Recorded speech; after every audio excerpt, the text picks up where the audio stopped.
And finally, new rule, no one can blame me when I say this is a stupid country, when 60% of the adults in it think the Noah's Ark story is literally true.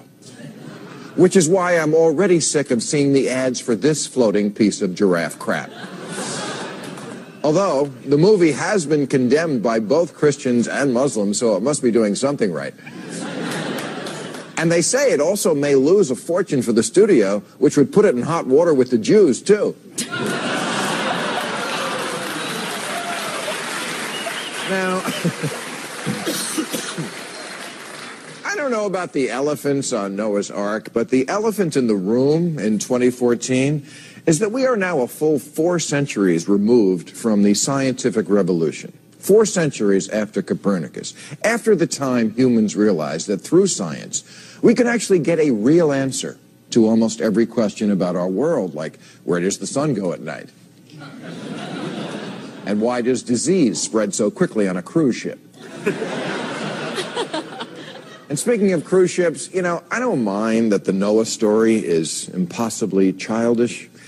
Okay, I do mind. What am I saying? I mind very much. I mean, seriously, people, you believe a man, Noah, lived to be 900 years old. That's what the Bible says. And when he was 500, he decided to have 3 kids, just like Clint Eastwood.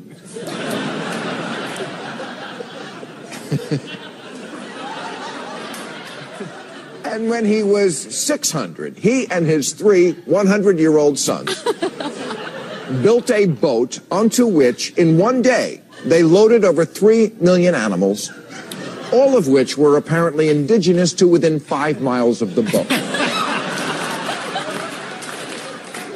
But get this, what the Christians who are now protesting this movie are upset about is that it doesn't take the biblical story literally enough. They're mad because this made-up story doesn't stay true to their made-up story. But the thing that's really disturbing about Noah isn't the silly. It's that it's immoral. It's about a psychotic mass murderer who gets away with it, and his name is God. Genesis says God was so angry with himself for screwing up when he made mankind so flawed that he sent the flood to kill everyone, men, women, children, babies. What kind of tyrant punishes everyone just to get back at the few he's mad at? I mean, besides Chris Christie.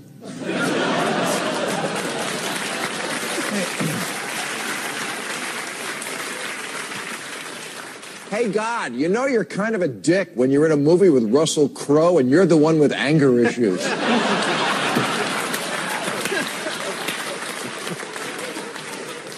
You know, conservatives are always going on about how Americans are losing their values and their morality. Well, maybe it's because you worship a guy who drowns babies.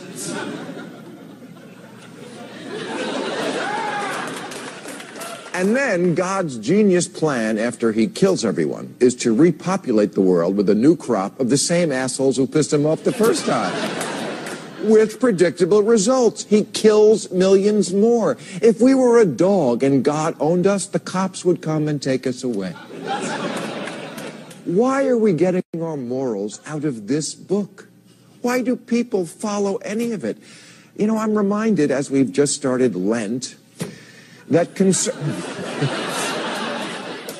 conservatives are always complaining about too much restraining regulation and how they love freedom, but they're the religious ones who voluntarily invent restrictions for themselves. On a hot summer day, Orthodox Jews wear black wool. On a cold winter night, Mormons can't drink a hot chocolate. Isn't life hard enough without making shit up out of thin air to fuck with yourself?